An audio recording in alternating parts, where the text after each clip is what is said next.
Grinders. Welcome to RotoGrinders Today. I'm Jordan Cooper, aka BlenderHD, BlenderHD. You're going to follow me on Twitter, and it's Tuesday, October 10th, and we'll be talking about props and pick'em today. Hit that thumbs up button if you're first thing in the door. You know I love the thummy thumbs. Hit the subscribe button if you're new here. Hit the notification bell to know when we go live.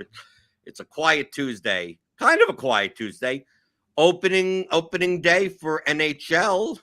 So maybe we got some props and pick'em stuff for NHL, right? The props and pick'em stuff. It doesn't. Hey, 2-game MLB slate on DraftKings. Meh, right? Meh. But one good thing, Will, about props and pick'em that I like. Okay. Now DFS I love because you're playing against other people, right? You're like, oh, what are they going to do, and how can you be slightly different and go and trying to use game theory. When it comes to props and pick'em, you are competing against other people. It's just like the other people is just like this assembly of an entire market of people, picking stuff and betting on things, and the market will move accordingly. The one good thing about props and pick'em that I always say is that if I don't got the prop, I don't care what anyone else does. Right? If I'm taking a pitcher's K prop, like whether or not some guy hits a home run in the other game, like it doesn't affect me. It doesn't affect me at all. I'm just rooting for my things, and that's it. So we have the props and pick'em expert here, right? You have Chiefs Prop Shop, which I didn't think it would be this sustainable for this long. That channel in our Discord, rotogrinders.com/Discord, like you take, sometimes it seems, Chief, Will, you take the hands off the wheel and that thing just goes.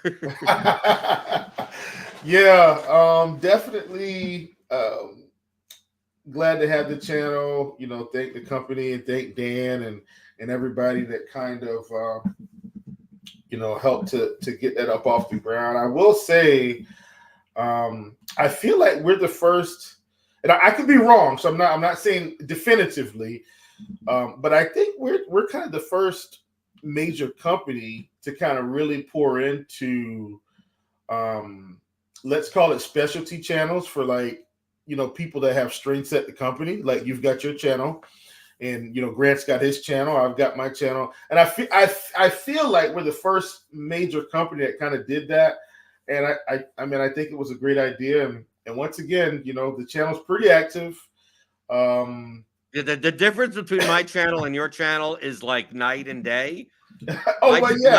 My channel is kind of like, picture me sitting in like an upscale kind of like maybe university den, like one of those things that you see like the frat have, like the really high end like cigar lounge, and I'm just kind of sitting in there with my like whiskey and cigar, kind of. I'm here if people want to hang out. They want to ask a question, feel free, take a seat, get nice and comfortable. I'll be here for, I'll talk to you for 2 hours straight. It doesn't matter, right? Kind of relaxed. I'm here when I'm needed, right? Just come in and sit down. Your channel is that GIF. I always say it's that GIF with the guy with the pizza coming in, right? And then you see the shot and everything's on fire and people are swinging things around.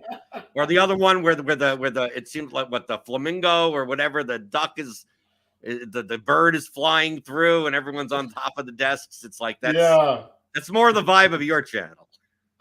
Well, we've tried to get it back to a more manageable space over time. And I'm not saying that in a bad. Just be clear, I'm not saying that necessarily in a bad way. No. It's that props and pick'em, like it's a 24/7 thing. Like there's stuff, LOL, WNBA, soccer, college football, CS:GO, and everybody's NBA. in on almost all of it. There's always something going on, and there's always markets. Oh, even if something's not going on yet, markets are always open, and markets are always. Yeah, and KBO, I get in on KBO, which I will say I've been very impressed this season.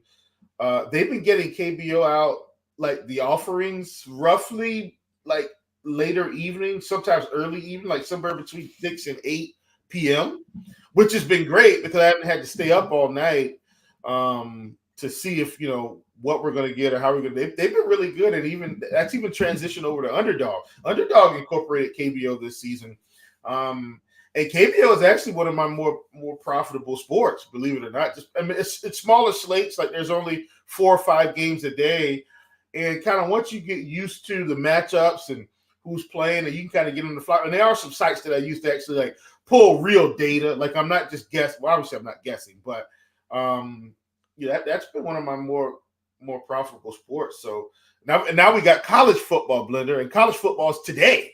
So I want you to think about this in terms of what you said. Now we get football. I'm going to start at like on a Sunday. Let's just go like regular calendar. Sunday, Monday, Tuesday, Wednesday, Thursday, Friday, Saturday. Sunday, right now, we're getting NFL is kind of the primary thing, but we're getting a little bit of baseball, a little bit of golf, depending on what's going on there, a little bit of soccer. But soon, Blender, we're going to have NFL and NBA on Sunday. Baseball will be out at that point, but we'll also have hockey.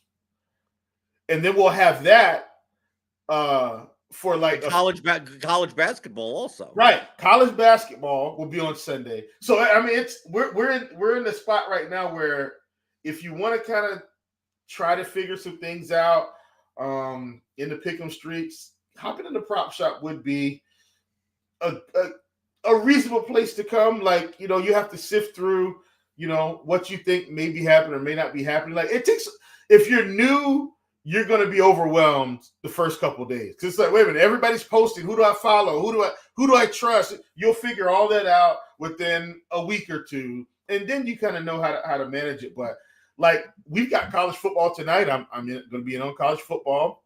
We've got college football tomorrow. There'll be college football on Thursday because now some of the smaller leagues like the MAC conferences, they're playing Tuesday, Wednesday, Thursday, in the Conference USA, those games. And then we get Thursday night football and college football on Fridays are big. Saturday's the huge day. So right now it's a good time to be in there because you're going to kind of get quality offerings, what I consider quality offerings, almost every day of the week now. Where in the middle of baseball season, sometimes it's just baseball and that's it. So this is it's a good spot to be in. Well, one thing that you could trust is that you could get all the data and tools that you'll need for props and pick'em. Remember, RotoGrinders, started as daily fantasy, right? You play on DraftKings, FanDuel, Super Draft when it was Super Fantasy Draft, Star Street. I mean, Fantasy Aces was actually my favorite site. It went bankrupt. Boy, that was tough.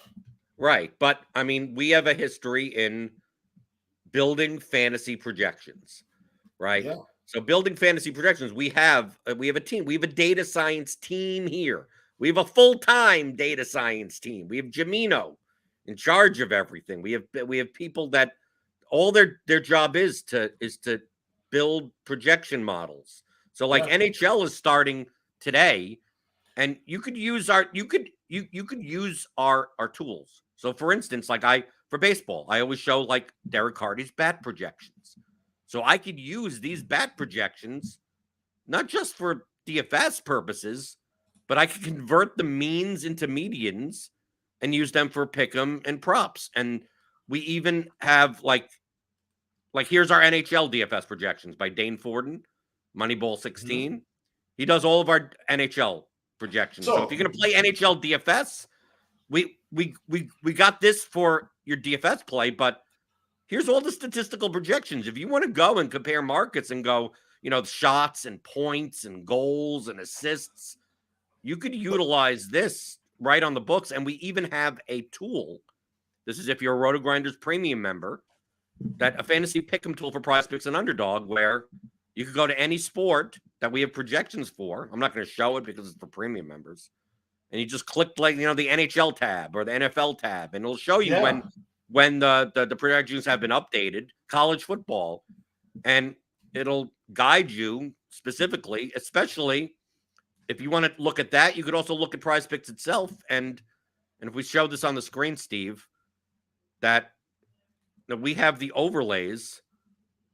Like you could go to PrizePicks, you could go to Underdog, right? And not for NHL, right? We're in the middle of kind of fixing that. But for NFL and MLB, Like you could just go to the actual sites in your Chrome browser and it'll just overlay and you just go, okay, I'm going to compare the number to our projections and higher, lower, right? Just go around to total bases. It says go total bases. Here's hits allowed, right? It just pulls directly from there, and that could guide you on what selections, what projections to take on Prize Picks and Underdog. Then we have this. Well, we have college football projections. You know what I do? Will, I don't watch college football. The past 2 weeks, past 2 Saturdays. Mm-hmm. And Fridays, I guess. I mean, because some of the games aren't all on Saturday. Yeah. College football props for a lot of the books don't come out until like Wednesday, Thursday. Some not even until Friday. You get some nice edges if you can catch the weekend stuff on Tuesday and Wednesday. Yeah, it's incredible, really. The efficiency of the college football prop markets are not very efficient. So you could use our the past 2 weeks I've used our projections. I've been profitable both weeks in props. And this is coming from someone, Will. Do I watch college football? Do I know college football at all? I mean, I know football. Yeah, maybe. Yeah, maybe.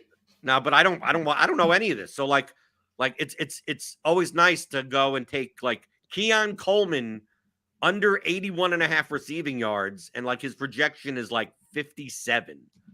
And I go, well, I'm just gonna go. I'm gonna find the best price, right, and the best number. So it's like, okay, so he's at 57 as a mean, right, which equals to a median of like maybe like 50 maybe. I mean, it's really low. I thought something was off because I would go. This is every week, though. This is every week. No, this is every. That's what I'm trying to explain. This is every week. And I'm looking on this at like Wednesday or Thursday, and then I check the college football news for the team to say is our projection off because of some injury news? No, there's no injury news or nothing. It's predicting is fine, just to double check. And then I go and the lines there was one site, one book had 73.5. And this is around minus 110, minus 115. So it's about the same price. One at 73.5, one at 75.5, one at 71.5, one had 81.5. So you know what I did? Yeah. Under 81.5. Right, correct. Correct. And then by the time the week ended, by Saturday, all the books kind of settled on like 71.5. Yeah. So it's like 10 yards of quote CLV. I mean, I didn't know anything, and of course, this guy only he went for 13 yards. By the way, 1 for 13. Right? Yeah, it's college football. They have a ton of receivers, and you don't know how they're going to use them. Yeah. Now there are some, and that's the thing. But our projections are going to account for that. Like there are some receivers in college football, like Malachi Corley for Western Kentucky. Like if his projection is close, let's say the books have 81.5 and our projections have 74, just stay away. Malachi Corley is like an 8-9 catch, 120-yard guy a lot. Like so that's where knowing it. But once again, for someone like you, that's where you're just gonna say, oh well, no need to even touch that. It's too close. Like why get involved? Or it's the type of thing where I know I'm gonna get burned in 5% of those spots. Yeah. But I'd rather deal with volume. So like my college football, like this past weekend, I had easily 30 college football props, if not 35. Yeah. If I get burned on one or two of them because I don't know the context, that to me that's the cost of doing business rather than like really diving in and getting the 8 greatest ones because I'm not my prop betting. I'm a grinder, Will. Right. I'm not someone that's like, let me find the best 3 or like on Prize Picks or Underdog. I'm not someone that's like, let me find the best 5 on Prize Picks and do that for $250 or something. I'm someone that's like, let me find 14 and I'll mix and match a whole bunch of 5 picks for like $10 each or $15 each. And it'll equal all of that. And then, there may be some because I don't understand the context, but the projections would agree with. But if I don't know where the context is right or wrong in one degree, where the fragility of the projection is weird, like, well, then I end up not getting any volume down, right? So I'm a trust the data type of person. Yeah, And then absolutely. after a while in a sport, you get used to it. Like in MLB, I can tell you certain players are projected certain ways, and sometimes it's like that's a little bit high, especially when it comes to like pitch counts in MLB. It's Yeah. like when you see, it's like, well, you're stuck. Like all the projections say under, and the market is all saying like it's all agreeing with each other. And I'm like, maybe he's not just going to pitch 85 pitches. Maybe if we bump this up to like 93 pitches, now I understand why the market is that way. So kind of these little double checks that you can make, but you could also have the attitude, just like I said, like don't double check and just spam volume. And sometimes you'll be a little bit off, but as long as you're doing small things in volume, I think you end up making up for it rather than just trying to be perfect. Here's what I will say, and this is actually a plug for NHL, by the way. This is an NHL. I got the NHL. I got the NHL DFS projections up for today. I mean, there's only I think 3 or 4 games today. Yeah, but this is more of a pitch for the fantasy pick'em tool. And Jamino runs that tool, and it's got right now it's got NHL, MLB, NFL, college football, and underdog NBA, and NBA will be on. So it's got several tabs. But if you look at the top, you're going to see the record since inception. Now, keep in mind, this is for like the top, 3% of I think it's the top 3% of the best value or something like that. Right. So that's basically what this is about. But so if you look at NHL, and the reason why I'm pointing out NHL has actually been our best sport. And I know, and a lot of people in the prop shop know, when our good prop shop guy, Mr. Papa Georgia, like we scour this tool exclusively during the NHL, especially once we kind of get enough data. We kind of get in the middle of the season. We're not saying this tool is automatic because, as you can see, it's 212, 80, and 13. But what we're saying is this is one of our best tools for NHL Pick'em. And I'm telling you, like, this thing is incredible. Once they start giving us the block shots offerings, and we're able to get it, like, those are some of the best ones. Typically, a lot of those are unders. Anyway, I'm just putting that out there. But for those of you that may be thinking about, getting, maybe you don't want to play DFS as much, you want to participate in props and pick'em, I'm advocating that the props and pick'em package is well worth the cost of admission, just with a couple tools. That doesn't even include all the write-ups we do for SAO. Just this tool alone and getting the projections overlay.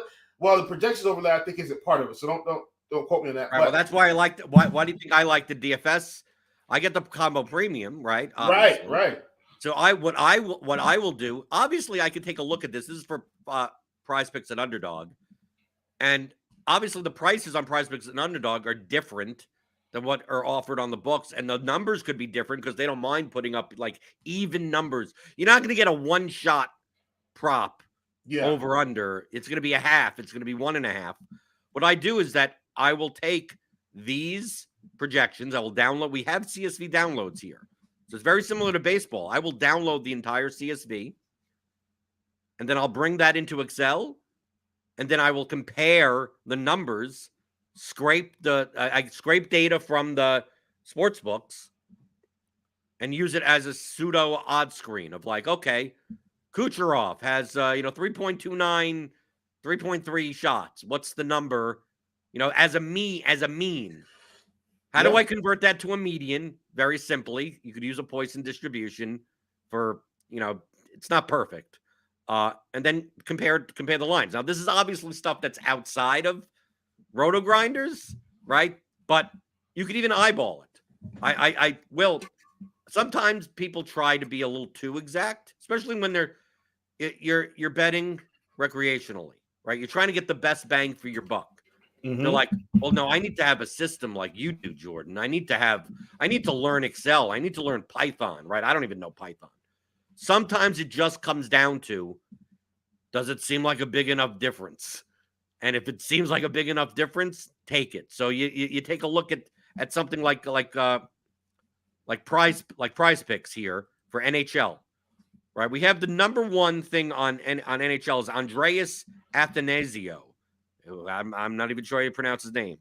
Less than 2.5 shots, according to our projections. So if I go to Prize Picks, NHL, so I don't know what the line is, right? So 2.5. Where is he? Right, here you go. 2.5 shots on goal. Right? Because his projection, I think, is like 1.6 something or other. Yeah. Right. If I could search for it, I could search for it right here. Right. Of course, the tool that we have will just show them all and you could sort them by whatever. But I could go directly to Athanasio's right here. And I could see that here is his shot projection, 1.6891. Is that enough? Yeah, that's a lot. Right? Yeah. When his line is at 2.5. Yeah, for sure. So to me, you could do it. I mean, you can even do it manually if you want. Just go to each individual one and then just search projection screen. Takes you more. It's not as efficient, but you just eyeball and you go, okay, what's the first one? Okay, Kucherov. How many shots? How many goals? Okay, is it off enough? Right? And you have to also realize that means are typically going to be more positively skewed. Meaning that Kucherov has games where he has 5 shots, 6 shots, stuff like that. So that skews that mean more positive, which means if you're going to take an over, you need much more room than if you take an under. So if someone's over, if you have a 2.5 shot prop and his projection is like 2.8, like that's not enough for even like minus 105 or minus 110. Like that's not enough because the median is probably around 2.5. His mean maybe 2.8, right? But when you deal with props, you're dealing with medians. In DFS, you're dealing with means. Why? Because if Kucherov scores 3 goals, I get more. It helps me more, so I care about the mean. If you bet on Kucherov over 1.5 goals or over half a goal and he scores 4. Like you don't get paid extra. Prize Picks doesn't give you extra money, right? He doesn't, right? If we bet if we take the strikeout prop, Will, on someone at like over 5.5, and he strikes at 11, does Prize Picks send us any extra bonus for going that far over? No, not at all. It's all the same. It's all the same. In DFS, it doesn't. DFS, it's like, oh, I hope I have that pitcher because I probably have 40 points in my line. Correct. Because the thing is, and I'm so glad you brought that up about kind of the difference in the distribution between Pick'em and DFS. And so here's the thing. In Pick'em, I don't really care about upside. It doesn't matter, right? Like if as an example, if I take LeBron James at 22.5 points, and he scores 50, it doesn't matter. Like I just need him to do whatever I need him to do. So if I need over 22.5, I just need over 22.5. We check that off and we move on to the next one.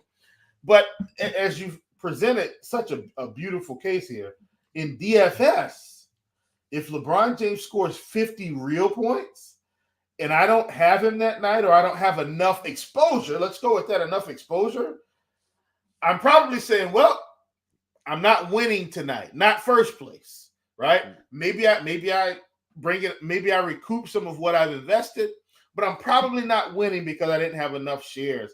And I think when you think about it like that, understanding that we're not really looking for, and I'm using the word upside specifically because, compared to DFS, I'm not looking for upside. I'm looking for efficiency and for this to work out for me 8 times out of 10, 7 times out of 10, whatever. You know what I mean? Versus in DFS, well, let me say this too, Blender. The other thing about DFS that people have to understand, I think, is if you play 10 slates, you could absolutely lose money on all 10 slates. You're not guaranteed to be profitable in those 10 slates. You're not guaranteed to be profitable in 30 slates or 50 slates. Correct. However, let's go 50. However, if you're disciplined and if you've got a good process, and everybody's process is going to be slightly different, On that 51st slate, though, Blender, it literally could cover up the rest of the season. Right. That's why in DFS, when we're like, hey, you just kind of have to lean into uncertainty of something. I know you call it vomit stacks and stuff like that, but if you're comfortable, you have to get comfortable being uncomfortable, and that's going to take discipline. It takes a mindset shift, but that's DFS. In the pick'em streets, it's kind of the complete opposite. I'm looking for consistency day to day, and and it's much easier for me to take small profits daily, and by the end of the week I could be up 10%, 20%. Like that's the difference. Yeah, but the thing, Will, is that a lot of people that do props and pick them, I'm putting them in kind of similar buckets. Yeah, it's weird to me that the proper approach, the prop, like the highest EV approach, the mindset that you put it, it's flipped in both scenarios. So let me explain, Will. People expect the opposite of what you should be expecting. So in DFS, you mentioned, right? DFS, you mentioned, it's like, I'll be in the Blitz channel for NFL or MLB in the back channel. I'll be in my own channel, whatever.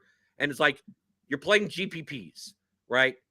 And like, dude, like, you play GPPs because all the equity is in the top spots. Yes. The top 1%. So you play for that equity, which means that you're most probably, your expectation, if you're playing well, should be that out of 30 days of the month, you probably are losing money 27 of them. You're probably. Oh, yeah.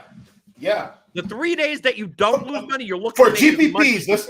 I want to drive that home. GPPs specifically. We're not talking about cash right now. Okay, Blender, back to you. Right, specifically. And it's, what do you do in those 3 days out of the month, right? Some of those profitable days are like, oh, I made 10% profit. Some of those days are, I made 3x my money.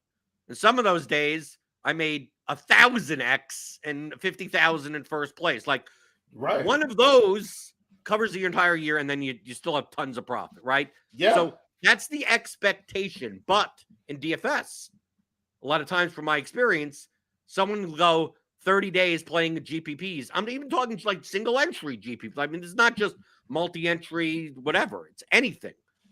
They'll go 30 days and go, well, I lost 27 out of 30. It's like, I must be doing something wrong.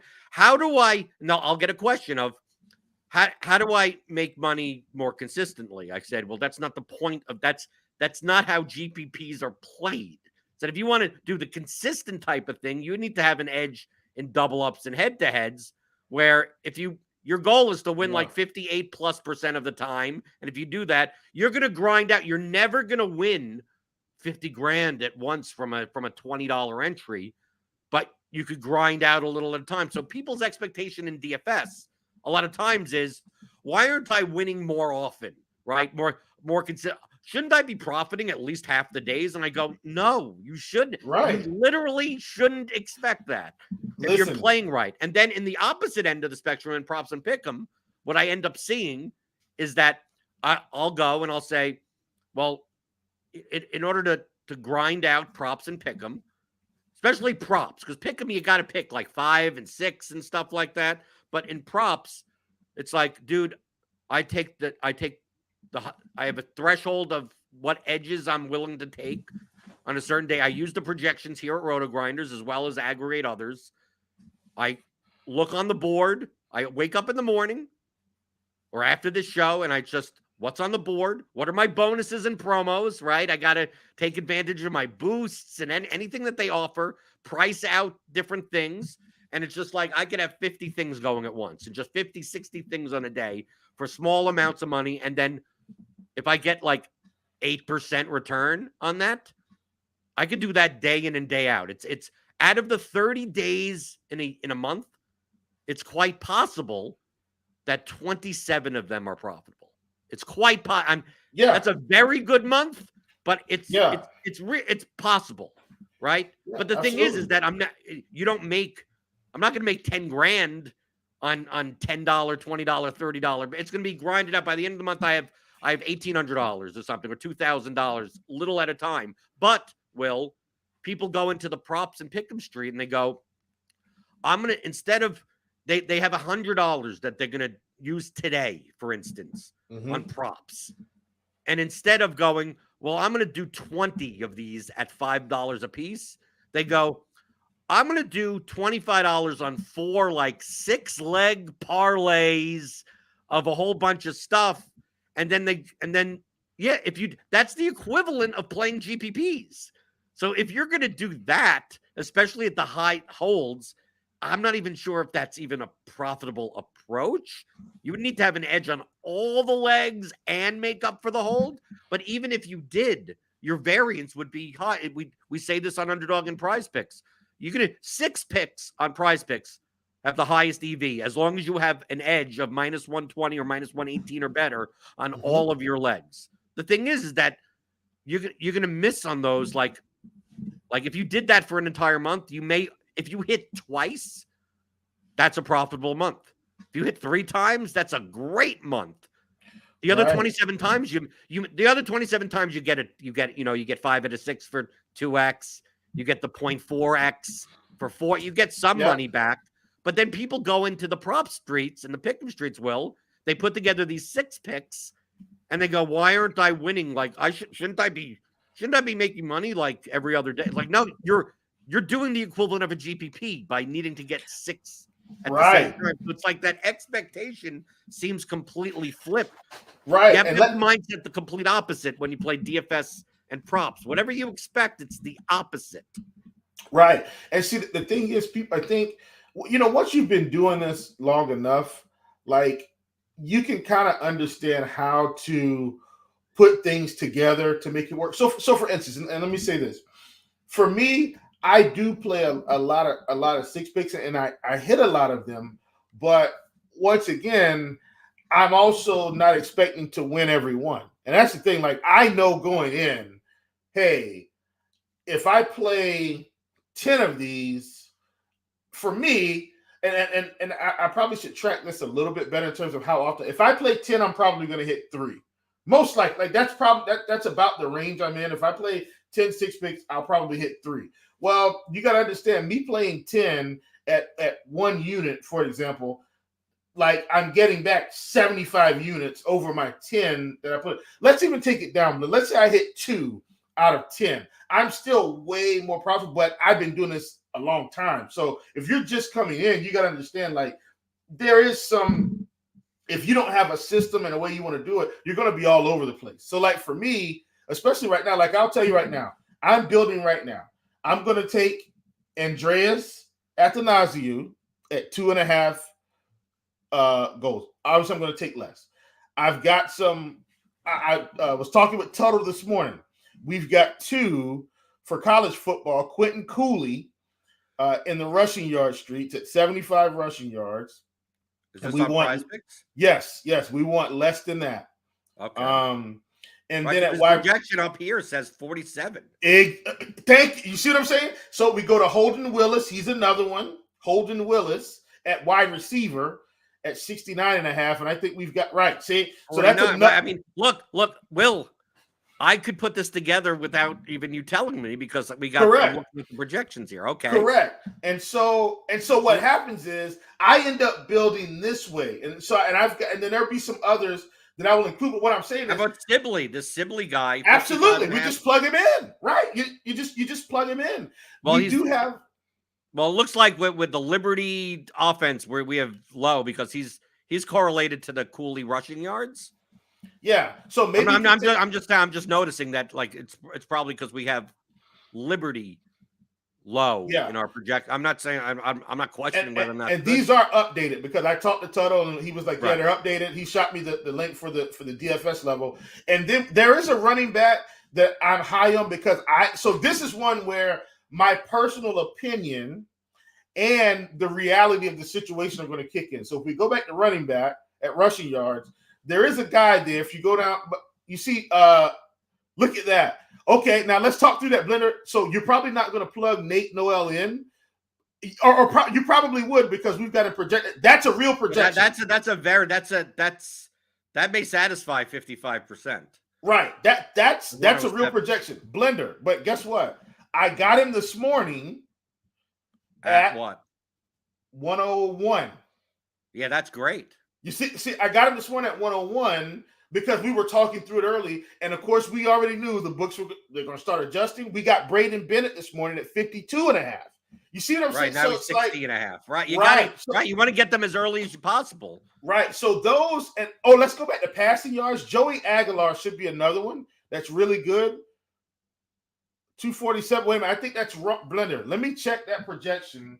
Or is it Grayson McCall? It seems like Grayson McCall is the one. McCall is good too. I want to check. Here's why I'm checking the Joey Aguilar. Now, this is because we've got some news. They might have two different quarterbacks starting today, possibly. Okay. But I'm going back to check because I don't want to miss. Right, he's at 247.5 now. Our projection shows 238.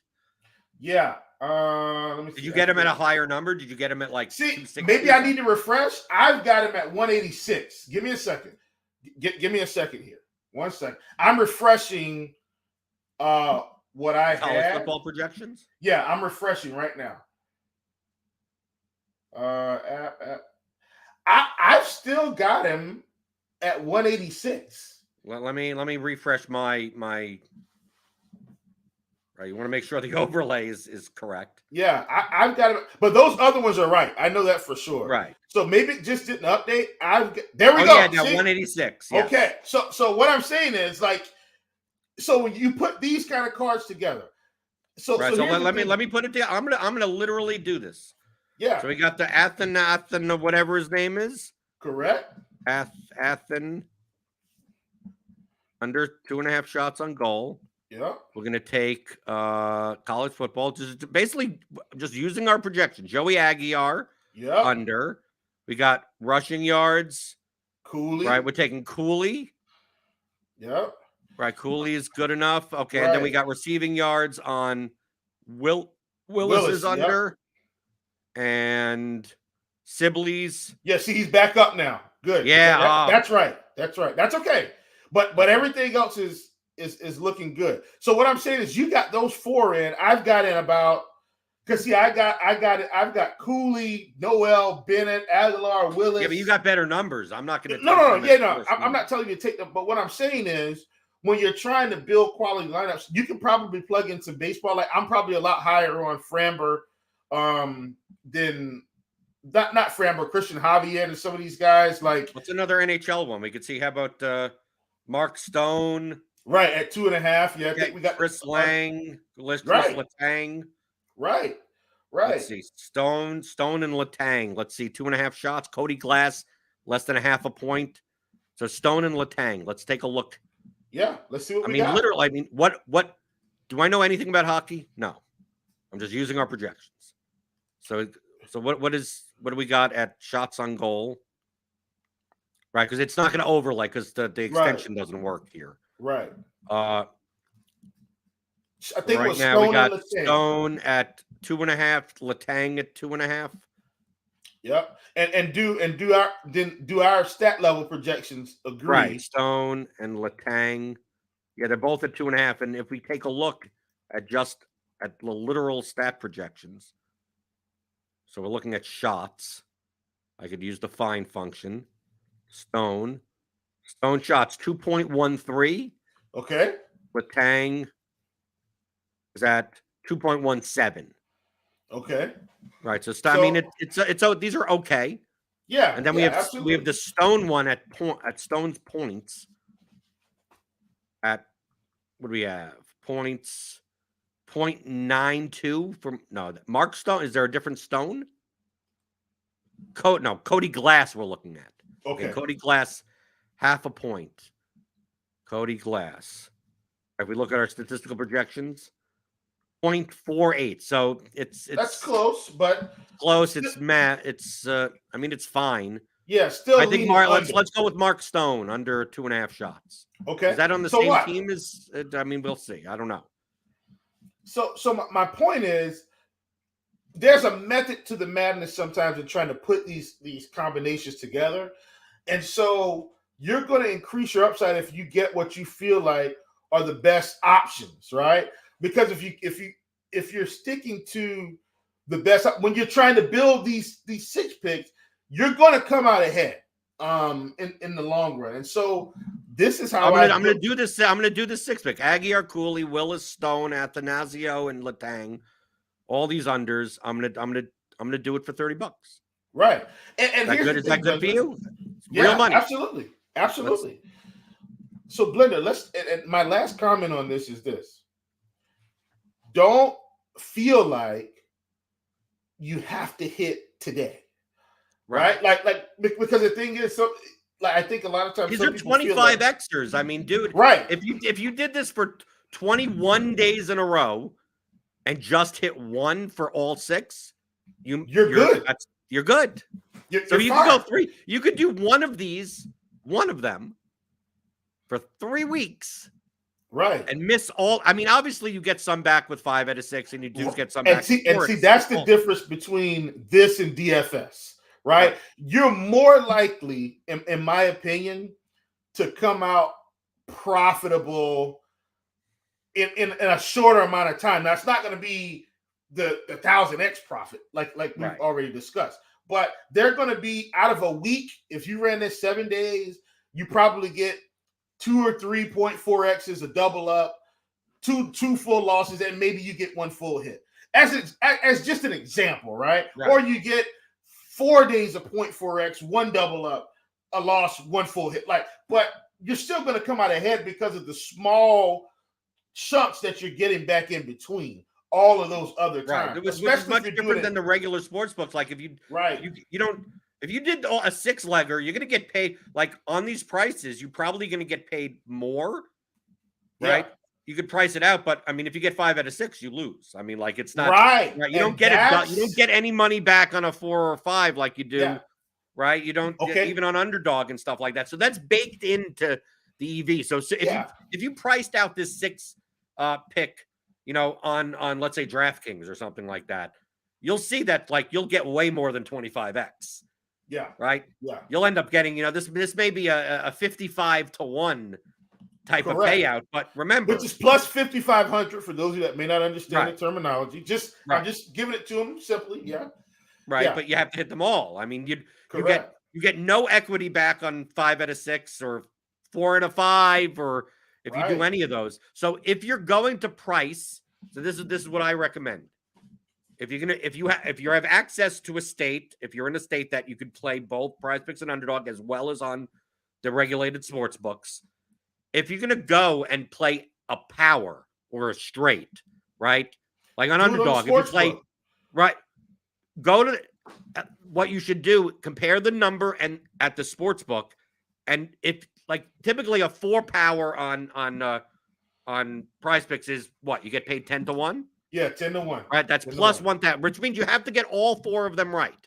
Mm-hmm. Just simply go to one sports book. You don't have to go to each individual one. Go to DraftKings, go to FanDuel, find all of them at the same number, put them all together, and see what the number is. If the number says plus 1,300. Don't do it on Underdog or Prize Picks, right? If you wanted to do that, then do it there because you're going to get paid more. But if you see that the number is like plus 920, you go now you'd rather get paid plus 1,000 on Prize Picks, right? I mean, if you're going to do just this, you have to get them all right because obviously you can't compare that to like the flex plays because FanDuel doesn't have if you hit only 4 out of 5, you get back. So like obviously the odds are going to look better because it's not a 5 flex, it's a 5 power. Right. And there is no 5 power on Price. And there is on Underdog for plus 2,000. Yes, absolutely. I wanted to mention something, Blender, because I do think this is important as well for people, especially if you have access to both, to kind of understand how I don't want to call it work the system, how you work your strategy to make sure you're profitable. So on Sunday, Blender, I did put together some tackle square cards on Prize Picks, but most of my exposure was at Fliff. And why is that important? But I want to talk through this in terms of why was this important. On Fliff, I had all single legs. Now let's talk about how many I had. Blender, I had 24 tackle props on Fliff. Okay, 24 single legs though, right? Some were plus money. It's just individual. Right. Some were plus money. Most were, let's call it 110 to 120, minus 110 to minus 120, with the others at plus 100, plus 105, roughly. Right. In the middle, in that range. Yeah. Okay. Out of those 24, I got 16 correct. All single legs. Right. And you should make money on that. Oh, yeah. No, absolutely. Because I hit some plus money, some, like I said, minus 110, 120. But my point is, if you're going to have access to both, I'm going to advocate, even though on these sites, I'm really into a lot of these flexes because of the payout structure, how it breaks down, and being able to get double, 2x and 0.4. I'm into that. But if you've got access to single leg stuff, I'm always going to advocate single legs. There's no need to go out. Now, look, I will build a lotto, what I call a lotto slip every week. Blender, I call it my personal GPP. You put 20, 25 bucks in, you get back 20,000. But that $25, that's not hurting me at all. Like, that's not my real. That's just right. That's for fun. That's for entertainment. That's a million maker. That's right. Right. That's it consists of 1% of your total volume on that week. Yes, right. It's like that's my version of the million on DK. Right. I put that in. If it hits, wow, great. It's a big boost. If not, that's not really what I care about, right? So you have to understand those little nuances. Whereas on prize picks, right, whether you're playing 2x, 3x, whatever you want to do, understand where they're the most profitable opportunities and kind of just try to stick with that. Kind of like on Underdog, you want to play the 3 picks mostly, or 5 picks, within shorts is kind of my thing. The price is better on that. Right. So just know that going in, and then also understand sometimes you don't have to box yourself in. Sometimes you may have to make an exception, Blender. Here's my exception. Something comes out mispriced, way wrong, and we know it's wrong. It's probably a board error. We'll at least try. We got 2 big board errors here. We put those together. Maybe we take our 3x and run because we feel like, hey, this. But that's an off script scenario. In a general sense, you want to kind of stick to a couple of your most profitable opportunities, and that's another way for you to increase that profitability long term. All right, I'm done. I'm gonna hand it back over to you. I think I think it's a good show for a quiet Tuesday. We've been quite noisy. Yeah, kind of going. We went through different tips and mindsets for props and pick'em, and I think that's important. We showed the tools. If you're a RotoGrinders Premium member, you get access to all of our projections for all the sports and everything. So click on that link in the description, get $10 off your first month, and utilize this for props and pick'em. And we have the prop model also as part of the props and pick'em package. We got obviously the pick'em tool, right, for prize picks and underdog fantasy for all these sports, and obviously just. If you play DFS, obviously we got Lineup HQ, we got all the content, we got all stuff like that. And, the Chrome extension, and then we even put together, even live on the show, just like, okay, I'm looking at, here's a 6 pick, Aguiar, Cooley, Willis, Stone, Athanasio, Letang. And just remember, I repeat this so many times, get the best price, get the best number that you can, that's within reason.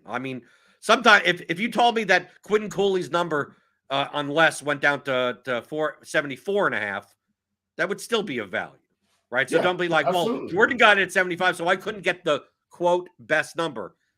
Get the best number you can. Get the best price you can. If you weren't up at 2 a.m. when Cooley was possibly at like 78.5, it would have been better, but it's still based on our projections under 75.5 is still of value. It's just that if you're watching this now and this is tonight's game, if this number goes down to 61.5 and you're like, oh, well, Jordan Will said Cooley's under, and I'm taking under 61.5.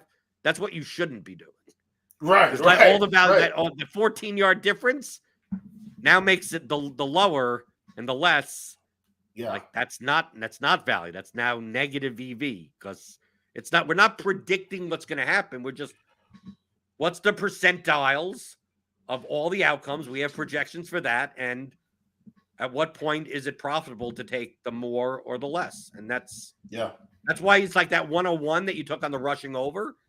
It's like if the projection is correct at 134 is a mean, like that is a more. But I paused a bit when it's like went 6 yards up now. Now it's getting closer and closer to not being value. I don't know right there. Right. So like I look for other things. Yeah, for me at 107, even though there's still a 20-ish yard gap, like that's still it's getting close. It's teeter-tottering. Yeah. Right. But if it was still 101, I would have thrown it into this thing. Yeah, absolutely. Yeah. So for me, and my last thing too, what I will say is on that college football one, I got a 5 pick in. And see, that's the thing. Like, this is my last thing. God, I didn't think the show was going to go that long, but we got in like strategy and detail, and so we kind of kept going. I got a 5 pick in of the best college football line. So sometimes you have to make these decisions, right? Like, I don't force myself into 6s, right? Just because, like, I'm just to be clear, the best payouts EV wise are on 5s and 6s.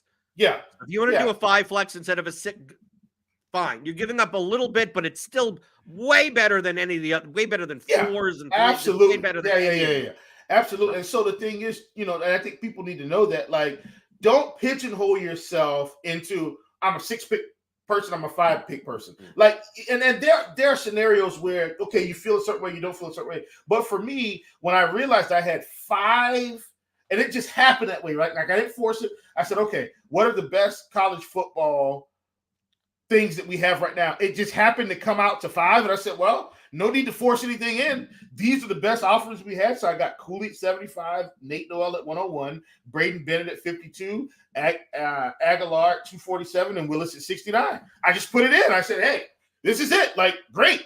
And so, just always think about that as well. Like, don't force yourself one way or another, because that can also cost you sometimes by, we'll call it getting greedy or being too aggressive. Just don't force anything. If it all fits, if the shoe fits, wear it. Well, what I should force you to do is sign up for RotoGrinders Premium. Click on that link in the description. Get $10 off your first month.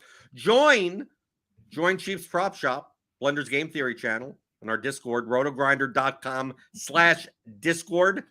It's a quiet day today on Tuesday. We got hockey. We got baseball. We'll be taking tomorrow on the show. We'll be taking a first look at the NFL Week 6 slate. Whole bunch of injuries, right? So we have to look out at who's playing where the projections are a little bit fragile, what to look out for. So that'll be tomorrow. Send in your questions to the mailbag. questions@theoryofdfs.com, and I answer them here because that's what I do here, right? Monday through Friday, 11 o'clock Eastern. All the things you're thinking about in daily fantasy, props, and pick 'em on RotoGrinders today.